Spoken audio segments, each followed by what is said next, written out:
ప్రసాద్ గారు, so YCP ప్రభుత్వం అధికారులు ఉన్నప్పుడే ఈ ప్రైవేటీకరణ అంశం వెలుగు చూసింది. గత 4 ఏళ్లుగా విశాఖ ఉక్కు పరిరక్షణ కమిటీ పెడితే అక్కడ కార్మికులు కావచ్చు లేదా రాజకీయ పార్టీలు ఒత్తిళ్లకు కావచ్చు. సో ఫలితం లభించింది అనుకుంటున్నారా కేంద్ర ప్రకటనతో? సార్, మీకు ప్రైమ్ లైన్ వీక్షకులకి డిబేట్ లో పాల్గొన్న పెద్దలందరూ కూడా హృదయపూర్వక ధన్యవాదాలండి. నమస్తే. చెప్పండి. ముఖ్యంగా విశాఖ స్టీల్ ప్లాంట్, విశాఖ ఉక్కు ఆంధ్ర హక్కు అనేది మనందరికి తెలుసు. దరిదాపు 25,000 ఎకరాలు ఉన్నటువంటి భూమి అది. తరువాత 16,500 మంది రైతులు దాంట్లో త్యాగం చేశారు. 32 మంది ప్రాణత్యాగం చేశారు. కోవిడ్ టైంలో కూడా పనిచేస్తూ 140 మంది చనిపోవటం జరిగింది. వారందరికీ మనకు ఖచ్చితంగా ఎప్పటికీ ధన్యవాదాలు చెప్పాల్సిన అవసరం ఉంది. గత 5 సంవత్సరాల్లో విశాఖ ఉక్కుని ఫ్యాక్టరీని కార్పొరేట్ సంస్థలకి దారాదత్తం చెయ్యాలని చూస్తే ఆపిన జగన్మోహన్ రెడ్డి గారికి కూడా ధన్యవాదాలు చెప్పాల్సిన అవసరం ఉంది ఈ సందర్భంగా. ముఖ్యంగా ఈరోజు మనం చూసుకుంటే 11,400 కోట్లు ఇచ్చామన్నారు. పక్కన కర్ణాటకలో మనకంటే 0.7 మిలియన్ ఉత్పత్తి, మనది 7 మిలియన్ ఉత్పత్తి. మనకంటే 10% లేని దానికి 15,000 కోట్లు అక్కడ ఇవ్వటం జరిగింది. ఓకే, అది ఏ విషయమైనా ముఖ్యంగా ఈరోజు పరిస్థితి ఎలా ఉందంటే ఈ రాష్ట్రంలో మనందరికీ తెలుసు, ఈ దీపావళికి సంక్రాంతికి అర్ధనగ్న ప్రదక్షిణ చేశారు విశాఖలో ఉన్నటువంటి ఉద్యోగస్తులు. మాకు జీతాలు 4-5 నెలల నుంచి ఇవ్వట్లేదని. అంటే ఎంత బాధాకరం అంటే వాళ్ళకి హెచ్ఆర్సి కూడా రద్దు చేసే పరిస్థితి. ఇవాళ ఈ యొక్క 11,400 కోట్లు టాటా కంపెనీ కానీ, జిందాల్ కానీ, ఎన్టీపీసీ కానీ వీళ్ళందరికీ అప్పులే ఉన్నాయి. అవే ఆ కమిషన్లకే సరిపోద్ది. ఇవాళ దానికి ఏమి స్పెషల్ గా గొప్పగా ఏం చేసిన పరిస్థితి అయితే లేదు. ముఖ్యంగా ఒకటైతే మనందరం గమనించాల్సిన అవసరం ఉంది. ఈ రోజు వాళ్ళు ఈ 6-7 నెలల్లో వాళ్ళు చేస్తున్న పరిస్థితి ఏంటంటే ఉద్యోగస్తులకు నోటీసులు ఇవ్వటం, మీడియాతో మాట్లాడొద్దని బెదిరించటం. అంటే ప్రసాద్ గారు, మరి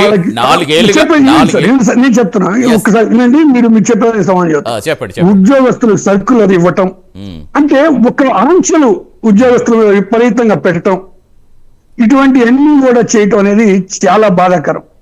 ముఖ్యంగా ఇవాళ మనందరికీ తెలుసు ఈ చంద్రబాబు నాయుడు గారి ఆలోచన ఎట్లుంటుందంటే మనందరికీ తెలుసు సార్.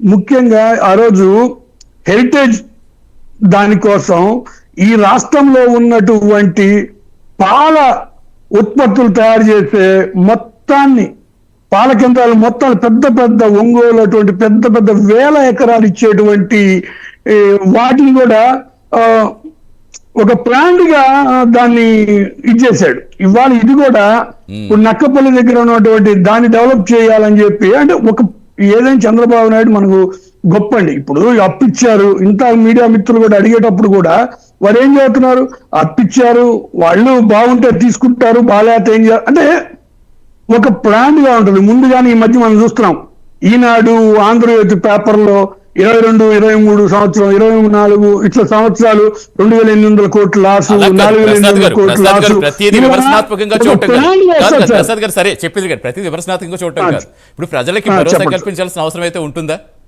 ప్రజలకు నమ్మకం కల్పించాల్సిన అవసరం అయితే ఉంటుందా? ఇప్పుడు గత 4 ఏళ్ళు ఇప్పుడు వచ్చిన ప్రకటన కాదు ప్రైవేటీకరణ అంశం, గత 4 ఏళ్ల క్రితమే వచ్చినది. అప్పటి నుంచి కూడా పోరాటాలు చేస్తూనే ఉన్నారు అన్ని పార్టీలు కూడా. ఎందుకంటే రాజకీయాలు వేరు, రాష్ట్ర ప్రయోజనాల కోసం అక్కడ విశాఖ హక్కు, ఆంధ్రుల హక్కు అనేది ఇప్పుడు కాదు, అది ఏనాడో స్థాపించబడి ప్రజలతో ఒక ఎమోషనల్ బాండింగ్గా తయారైన అంశం. అది ఎన్నో వేలాది కుటుంబాలు వెలుగులు నింపింది, అందరూ ఒప్పుకోవాల్సిందే. ఈసారి ఈ పార్టీ ఉండొచ్చు, ఇంకోసారి ఇంకొక పార్టీ ఉండొచ్చు. ఆ పార్టీలు రాజకీయాలు పక్కన పెడితే ఇప్పుడు దాన్ని కాపాడుకోవాల్సిన విధంగా ఆ ప్రభుత్వం నుంచి కేంద్రం నుంచి మేము తీసుకొస్తున్నాము అని ప్రజలకు నమ్మకం కలిగించడం అనేది మీకు కనిపించడం లేదా? దాంతో పాటు ఈ మధ్య మీరు గమనించారు సార్, 7 నెలల్లో 1,500 నుంచి 2,000 మందికి విఆర్ తీసుకోవచ్చని జీవో ఇచ్చారు. అంతేకాదు మరి ఉత్పత్తి తగ్గించారు. ఇప్పుడు బ్లాస్ట్ ఫర్నిచర్ ఆపారు. అంటే ఒక్కొక్కటి క్లీన్ చేసుకుంటా వస్తున్నారు సార్. ఇది ఒక పెద్ద ప్లాన్. ఇది అంటే ఇప్పుడు నక్కపల్లి ప్రాజెక్టు దాని ఇవన్నీ ఇదే సార్. ప్రైవేట్ సంస్థలకి, కార్పొరేట్ సంస్థలకి దారాదత్తం చేయాలనేది పరిస్థితి. ఇప్పుడు వీళ్ళు ఎన్నో వందల రోజుల నుంచి ఉద్యోగం చేస్తున్నారు. వాళ్ళు ఉద్యోగం చేసేది దేనికోసం? మాకు క్యాపిటల్ మైన్స్ కావాలి, అంత సేల్లో చేర్చండి. ఇవన్నీ వాళ్ళు అడుగుతున్నది ఏ ఒక్కటి కూడా మనం తీర్చకుండా ఇప్పుడు 3 లక్షల కోట్ల పైచులుకును కానీ 30,000 కోట్లకో 40,000 కోట్లకో లాస్ చూపించి ఇదంతా ఒక ట్రాప్ సార్. దాన్ని కార్పొరేట్ సంస్థలకు దారాదత్తం చేయాలని ఒక ట్రాప్ లో ఈ భాగమే తప్పక ఇప్పుడు వాళ్ళు చేయొచ్చు. ఇప్పుడు బీజేపీ గవర్నమెంట్ కలిసి ఉన్నారు, ఇప్పుడు అలా చేయాలి. స్వచ్ఛందంగా ఉద్యోగులు ఎవరైనా స్వచ్ఛంగా తప్పుకోవాలనుకుంటే వాళ్ళకి ప్యాకేజీ ప్రకటిస్తామని చెప్పారు తప్పించి ఖచ్చితంగా అందరూ వెళ్ళిపోవాలనేది ఎక్కడ చెప్పలేదు కదా. బీఆర్ఎస్ అనేది వాళ్ళ ఓన్ డెసిషన్ కదా, కార్మికులది. సార్ ఇప్పుడు లాస్ట్ 5 years లో జగన్మోహన్ రెడ్డి గారు ముఖ్యమంత్రిగా ఉన్నప్పుడు 10వ తేదీ లోపే జీతాలు ఇచ్చారు సార్. ఇవాళ 4-5 నెలలు అవుతున్నా జీతాలు ఇవ్వలేదంటే కారణం ఒక్కోటి తగ్గించుకుంటా దాన్ని. ఇప్పుడు ప్లాన్ సార్, ఇప్పుడు ఆ రోజు నేను చెప్పేదే సార్, చంద్రబాబు నాయుడిని గెస్ట్ చేయడం ఎవరి వల్ల కాదు సార్. ఇప్పుడు హెరిటేజ్ కోసం సరే, ఇప్పుడు చంద్రబాబు గారు